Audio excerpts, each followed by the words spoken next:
cash into savings for your home improvement project this summer. At First Community, we're offering our home equity line of credit for an amazing introductory rate of just 2.49% APR for the first 12 months with no closing costs. Whether it's a new outdoor living space or that dream kitchen you've been waiting for, using your home's equity is the smart way to pay for it, especially now before loan rates rise. First Community, for all your savings and all your loans.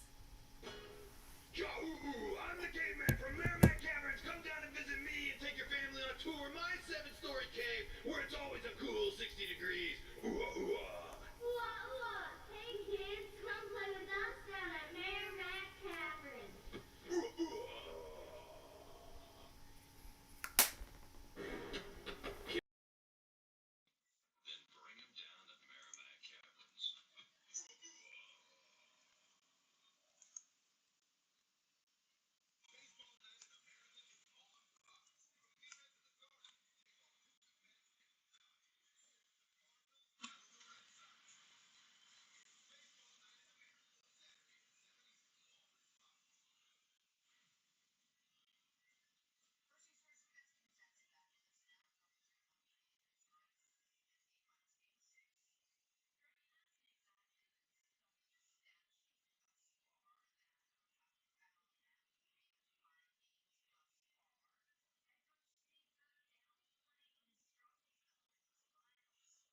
Said, quote, his defensive force the past two games has just been devastating. And yes, he used the word devastating. Nick, you agree?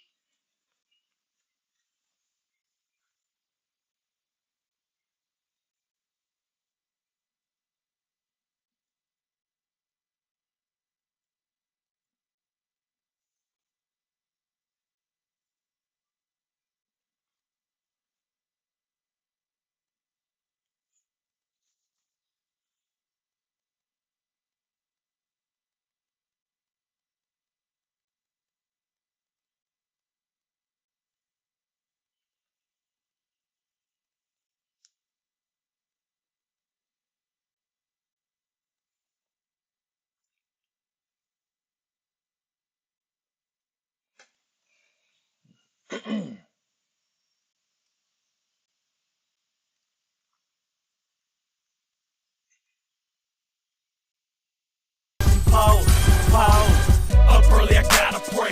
To start out every day, I put my armor on, protected by my shield of faith. This world we live in, you better. Good morning, good morning, good morning, good morning, good morning. Hopefully, everybody is doing fine. Happy Thursday to you.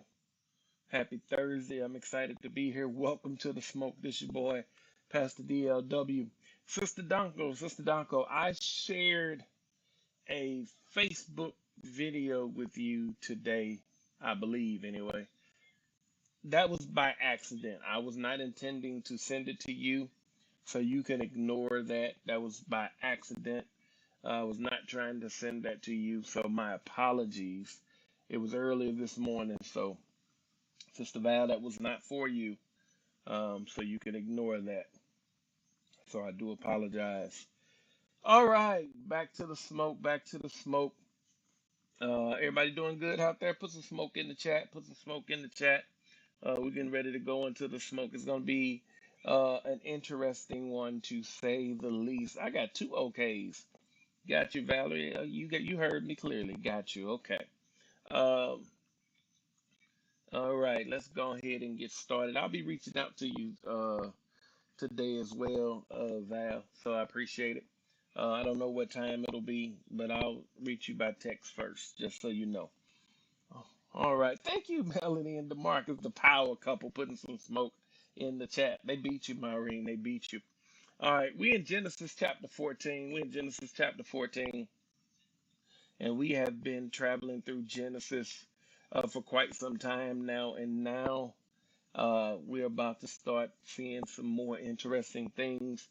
So I'm gonna go ahead and start reading. I'm gonna pray, read. Don't forget to like, love, and share this. Don't forget to get the word out. Let the people know we smoke Monday, Tuesday, Thursday, Friday. 7:30 a.m. Central Time, Central Standard Time, each and every, or most Monday, Tuesday, Thursday, Friday, with the exception of slight emergency or changes, but definitely typically Tuesday, Thursday, and Friday for sure.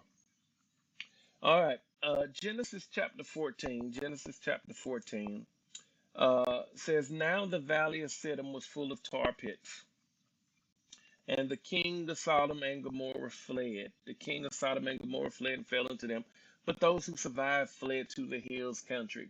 Then they took all the goods of Sodom and Gomorrah and all their food supply and departed.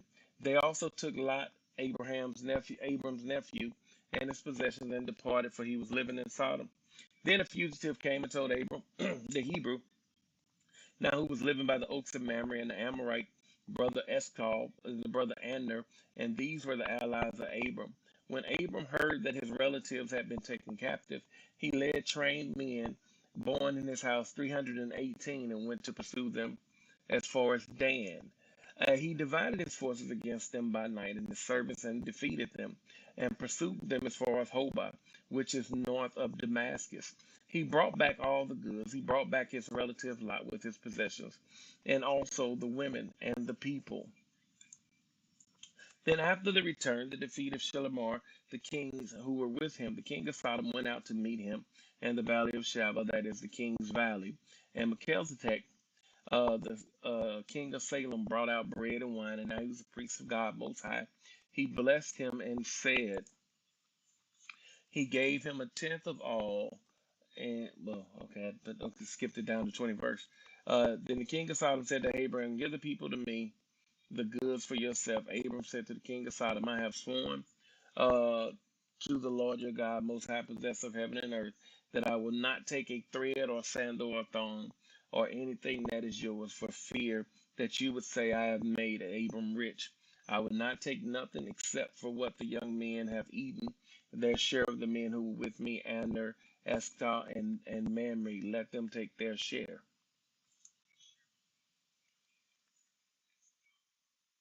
All right, we're going to stop right there, and then I'm going to add one more, Genesis 15. After these things, the word of the Lord came to Abram in vision, saying, "Do not fear, Abram. I am a shield to you, and your reward will be great." I am a shield to you, and your reward will be great. Good morning, Sister Faulkner, and good morning, Brother Donald. Good seeing you guys this morning. Real quick, question on Tuesday was, give an example of a tar pit. And so now we're talking spiritually, of course, not naturally. Understanding this, let's take a quick journey, and then we'll move forward. The Bible says it's with the mind that we serve the Lord. The Bible says it's with the mind that we serve the Lord. It's with the mind that we serve the Lord. So what does it teach us? That even though we start with, or even though we may end with the result of physical action, say for example through singing on the praise team, or cleaning the bathroom, or working in greeting, or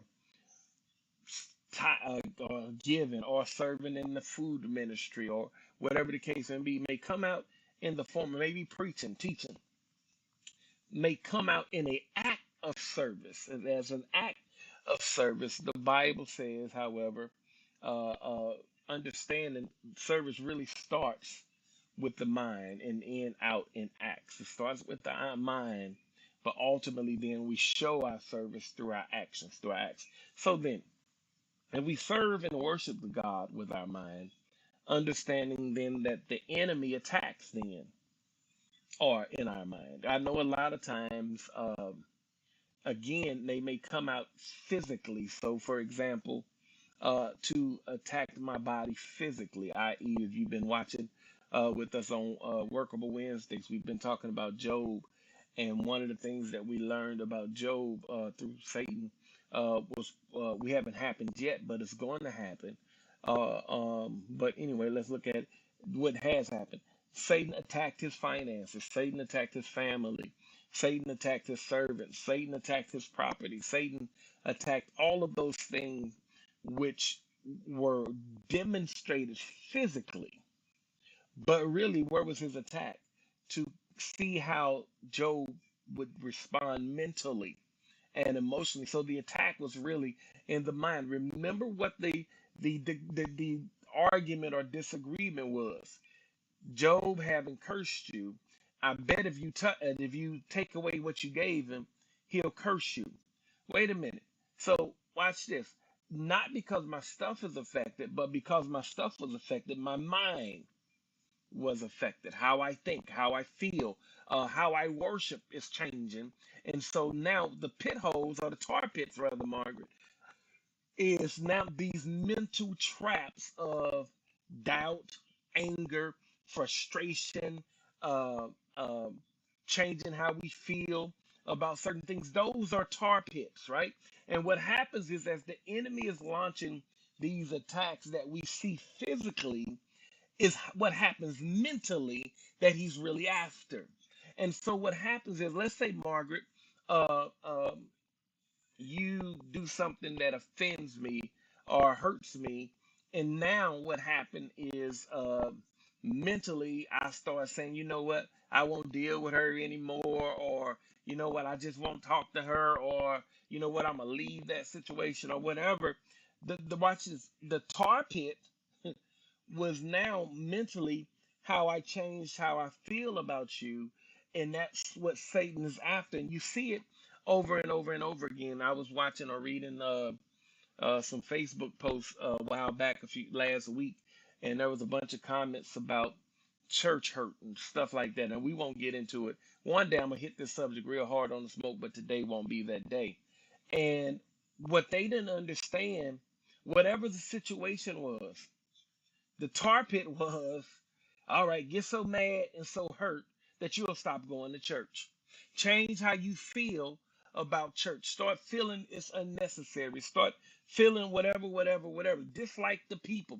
Say they all hypocrites. Whatever you gonna do, those are tar pits. Or being sick, and no matter how much you've prayed and no matter how much you have sought God and sold for it, and you don't see yourself getting better. The tar pit is, oh man, this is gonna kill me, or I'm just not gonna get better, or this stuff don't work. Those are the type of tar pits that we were talking about. But it's mental. Satan don't really care. Good morning, Lisa. About your stuff. What he cares about is how stuff affects you. Why? Because we worship God, we serve God with the mind first. And if my mind is clouded or distracted by other stuff, it affects how I serve, it affects how I worship, it affects my faith. And so what happens is, you have to watch out for the tar pits of things that will affect your faith. And the fact in the natural with these kings, they were so afraid of the enemy, they started running and they missed the tar pit. And a lot of their enemies, a lot of their soldiers died in the tar pit. Why? Because the head was afraid and the head was running, and the enemy didn't have to do anything except for direct them towards the tar pit. The enemy then, what is his goal will be? To direct you towards these mental tar pits so that it can change again. Watch this. How you worship, how you serve, how you believe, how you feel. All of these are tar pits, and that's what he's after. Why? Because I worship and serve God with my mind first. And if my mind is distracted, so are my tar pits. I mean, so is my worship. So is my service. So is all of those things. And if you would look at the history of your life, all of my faithful people watching, typically the first thing that goes when you enter into a tar pit is your service. First thing that goes. First thing that goes. I know it happened with me when I first got saved. Good morning, Mary. When I first got saved and I was all on fire and all of that stuff, and money became a pressing need, and I started working more. And the first thing that happened is, the more I worked, the less I churched. And I went from being, man, you growing by leaps and bounds, I've never seen anything like it, to what happened to you? Tar pit. Fell into a tar pit. And the problem with tar pits, I'm not trying to teach on tar pit. This is not even supposed to be all in smoke. But how do tar pits kill you? They get you stuck. They get you stuck and you can't get out. And eventually, watch this, you drown in what you're stuck in. So, what does Satan want to do when he's using spiritual tar pits? Is to get you stuck so that you drown in what you're stuck in. Well, I decree with you guys today, away with the tar pits. We will not get stuck. We will not be afraid. We will not have our minds clouded. We will not have any of that because we understand we will not let the enemy kill us where we get stuck at. We will navigate the tar pits, watch out for the tar pits, go around the tar pits, feel the tar pits, whatever it is we got to do. But what we will not do is get stuck by them or stuck in them because we are now consciously aware that Satan has them out there and he's trying to mentally, spiritually, and emotionally navigate us to fall in them and get stuck. And we then kill ourselves. Satan doesn't have to do anything. All right. So hopefully I answered the question. Maybe I got a little long winded. I told y'all I was feeling it this morning. So, amen. So let's get back to it. So we ended up with Lot losing his stuff, right? But then because of his connection with Abram, Abram says, I'm going to go back and get him. We learned then that with God, you can do more with less. We learned that with God, you can do more with less. I'd rather have less and have God than have more and not have Him. Then we talked about battles being necessary. You can't have victories without battle. You can't have victories without battle. And so what that means is sometimes God uses battles to not only build our faith through victory, but also prepare us and make us for what's next. See, the enemy, watch this, thinks you're getting weaker, but what battles really do is make you stronger. Battles doesn't make you weaker. Battles make you stronger. I was once watching a movie a long time ago, and it was about these tough guys and these friends, and one of the guys was their enforcer. Their enforcer. He would fight a lot. Anytime they needed somebody to fight, he would be the one doing the fighting. And so he got ready to get into a fight with this guy who was supposed to be tough. And the guy started, and the tough guy, the enforcer for the stars of the show, in this case it was Vin Diesel, was saying, he started giving these numbers. He started saying, six, I am making up now, I don't remember them, but 1,000, 1,597, whatever. And and the guy said, what are you doing? Why are you giving me these numbers? As he was cracking his knuckles, he says, I'm letting you know that I started figuring out how many fights I would have to get in before my skin, my body would adjust to being hard enough to take whatever punch come. And I understood that if I get into this many battles, I would build up this much strength to withstand pretty much every type of enemy. And sometimes what God does is allows battles or uses battles to help us build our strength so that we can withstand any type of enemy. So big battles are necessary. So now Lot gets his stuff back. Abraham, the blessing, the man carrying the blessing, brings his stuff back. Here's where we pick up at. And I only got 10 minutes, but I'm gonna speed up. But I'll slow down and I'll give y'all an extra minute because y'all are so nice, faithful, and loving, right? So now what happens is um, Abram brings back Lot's stuff. Look at the scripture. It says, then after the return from the defeat, and the kings who were with him, kings of Sodom, went out to meet him. And Melchizedek, king of Salem, brought out bread and wine. Now he was the priest of the Most High God. And he blessed them and said, blessed be Abram, God Most High, Abram of God the Most High, possessor of heaven and earth. And blessed be the God the Most High, who has delivered your enemies into your hands. Thank you, DeMarcus. It was 500 fights. Thank you. Look at you going to win and watch the movie. But it was 500 fights, right? Uh, Thank you for. That's why I didn't. I gave us. I told you I didn't know the number. I was making up a number, right? But so look at what happens now. Uh, the king comes out, and though Abram was used to win the battle, The man of God did not give Abraham credit for winning the battle. He gave him credit for fighting the battle, but he gave God credit for winning the battle. And a lot of times, watch this, we confuse who God uses with God. And while God may use me to fight, make no mistake about it, God is the one, when I win, who gave me the victory. And what the king does here is says, you know what? I want you to know, I need you to remember that though you took your 318 men plus your three friends and you went out and defeated four kings and four armies, it was not you. God used you to fight. Watch this. He says, bless you for allowing God to use you. Okay, so there's a blessing that comes with allowing God to use me. A lot of us get caught up because we don't want God to use us, but we do want Him to bless us.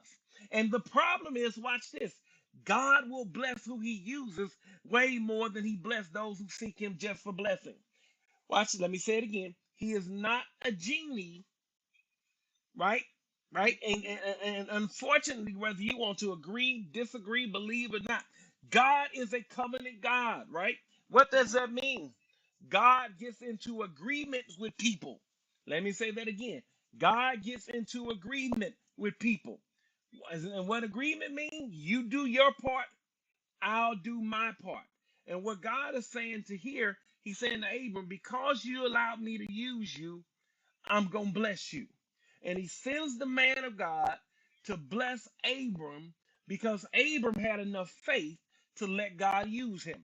Question: do you have enough faith to allow God to use you? And let me say that again. Do you have enough faith to allow God to use you regardless of how insurmountable the circumstance seems? Abram had 321 people to go and fight four armies of people. And God, watch this, defeated the four armies of people while using Abraham to fight the battle. So I understand when we say the battle is not yours, it is the Lord. That is true. But it does not mean that God won't use you to fight while He controls the outcome. Let me say that again. Though God uses you to fight, does not mean He does not control the outcome. All He wants to know is, do you have enough faith to fight? Do you have enough faith to fight? So now watch this. Melchizedek brings the blessing. The King of Peace brings the blessing. It is amazing, watch this, that after war,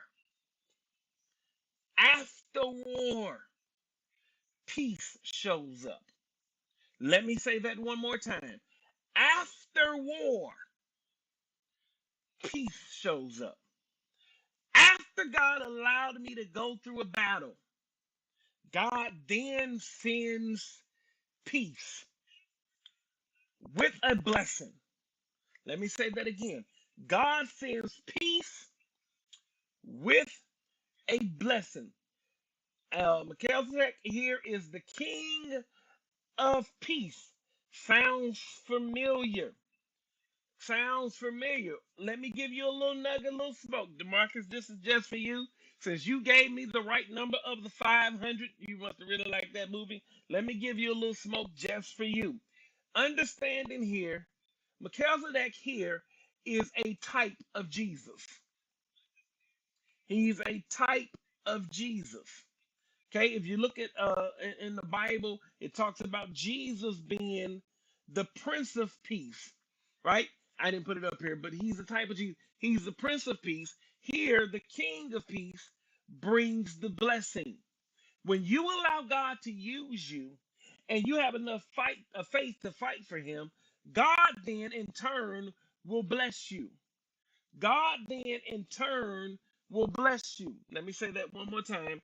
God then in turn will bless you. Somebody type in, God's about to bless me. God is about to bless me. Anybody about to be blessed? Now, if God is going to bless you, you have to understand you have to have enough faith to fight. Anybody got enough faith to fight? Can't be afraid of the fight. You got to have enough faith to fight, right? Isaiah 9 says, talking about Jesus, he'll be called Wonderful Counselor, Prince of Peace, right? He'll be called Wonderful Counselor, Mighty God, Everlasting Father, and Prince of Peace. So what we have here is we have a type.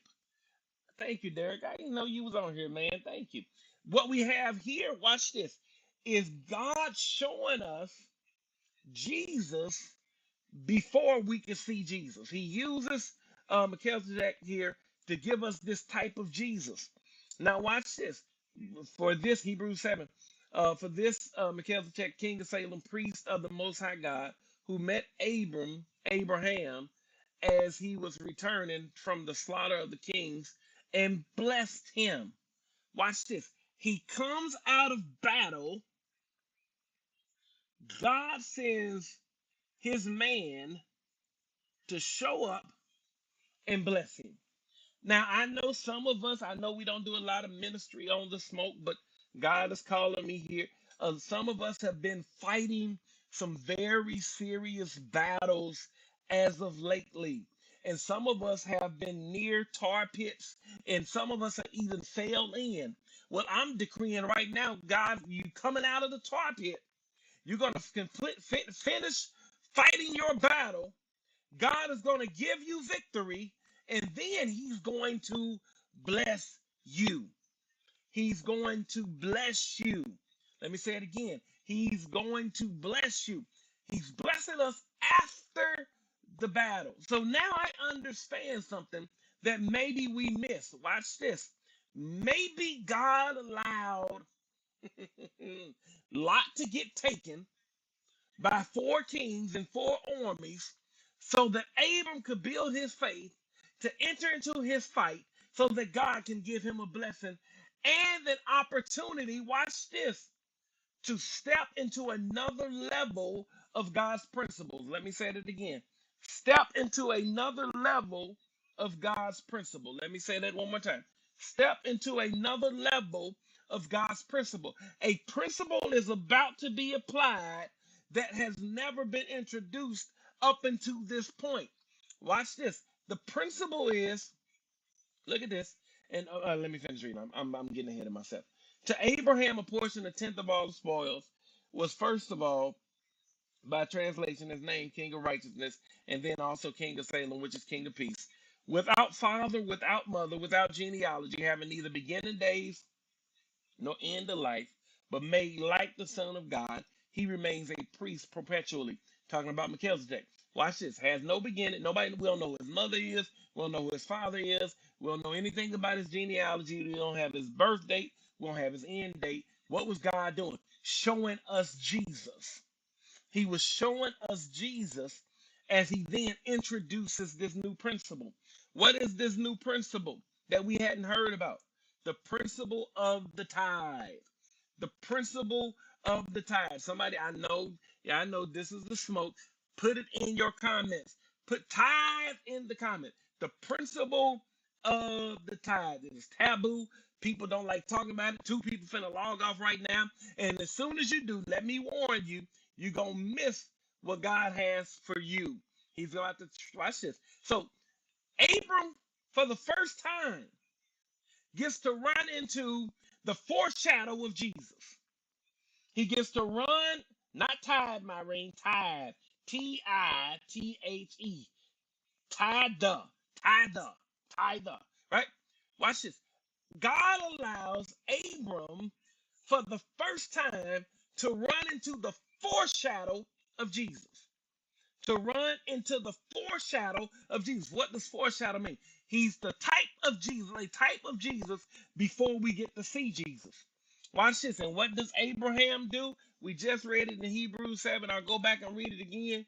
To whom also Abram apportioned a tenth part of all the spoils. Watch this. Gave him a tenth of all the spoil. Watch this. Abram goes gets increase. Increase. Now I need y'all to understand. If you look further, did I put it in here? I think we even got rid of it already. Uh, if you look in here, watch this. Abram doesn't keep any of none of the kings that he saved stuff. The 5 kings and their 5 armies and their 5, all that. He didn't keep any of it. But before he gave it back to them, he gave God his first. Watch this. He gave God a tenth of all the spoils. He gave God a tenth of all the spoils. Abram says, watch, this is critical. At the first opportunity to tithe, Abram did it. He didn't wait. He didn't hesitate. That the first time he got the opportunity.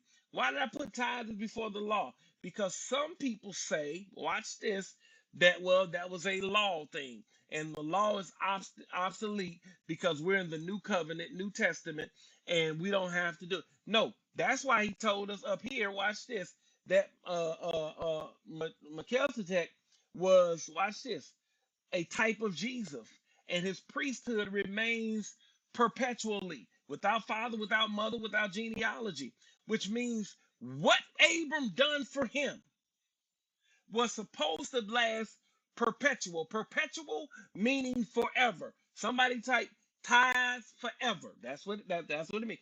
Tithes forever. What he done for him, it was supposed to happen forever. Not sometime, not for now, but forever. And what God allows Abraham to do, watch this, is release another level of favor on his life. He already had the promise. He already had all of this stuff. Watch what happens. Watch this. I already went to Hebrews number 7. Watch this. Genesis 15. The tither. Watch this. It ends 14. 14 ends. 14 ends. I'm going to get, I know. 14 ends. I told y'all 2 people was going to log off. 2 people already logged off. It's sad. Watch this. 14 ends with Abram providing a tithe to the type of Jesus. 14 ends there. 15 starts with God saying, I got another promise for you. So watch this. Abram tithes for the first time. First opportunity, first time, Abram tithes. And as soon as he does, God says, I have another promise to you. Watch this. This promise was not to the pre-tither. This promise was to the post-tither. Let me say it again. This promise was not to the pre-tither. This promise was to the post-tither. He comes to Abram and says, do not fear. Going forward, watch this. You don't have to be afraid. You don't have to be afraid. Don't fear. I am a shield to you, and your reward shall be very great. So watch what the promise is. The promise number 1 is you don't have no reason to fear. The second promise is I'll be a shield to you. As a tither, watch what God says. I'll be a shield to you. Shield here in the Hebrew is Magdan. Magdan here means protector. Watch this. I am going to provide protection to you. Well, let me say it again. I am now going to provide protection to you. I'll be a prompt. Watch this. Watch this. I will protect you. This is interesting. Oh man, I told you I'll give you extra time. I'm out of time though. Watch this. A week ago, 2 weeks ago, God gave me a revelation on protection that I had never got. My dog Chase, my wife and our dog Chase, somehow got a cut on his face, and I guess between his allergies, and I guess the healing of the scar, he was scratching a lot, and so in the scratching a lot, he um he made his cut worse. So I look up one day and he got blood running all down the side of his face. And then I'm like, what is going on? What is going on? And so me and my wife trying to figure out what's going on, she began to explain to me that he had this cut, blah, blah, blah. So now I learned what had happened. So I remembered, I asked my wife, I said, do we still have his cone, his shield? Hmm. Do we still have his shield? And she says, I don't know. I'll look, and if we don't, then we'll just get another one. We'll go to the doctor get another one.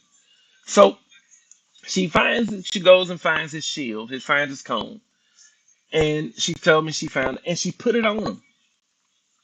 She put it on him. What y'all, if y'all don't know, the cone is a shield thing that wraps around the dog's head or wherever the scratch was. In this case, it was in his head. That's a sermon by itself. The irritation is in your head. And so we put this cone around him. And I got this revelation, Margaret. It touched me so good about the shield and about protection. I always aligned it with God will protect me from other people or other things trying to hurt me. What I realized was, Val, that the shield was not protecting Chase just from outside sources. I caught him one day trying to scratch that same irritation. Well, oh, that'll preach. He's trying to scratch that itch. Oh, yeah, anybody ever had an itch? Not naturally. But anyway, he's trying to scratch that itch, that same irritation.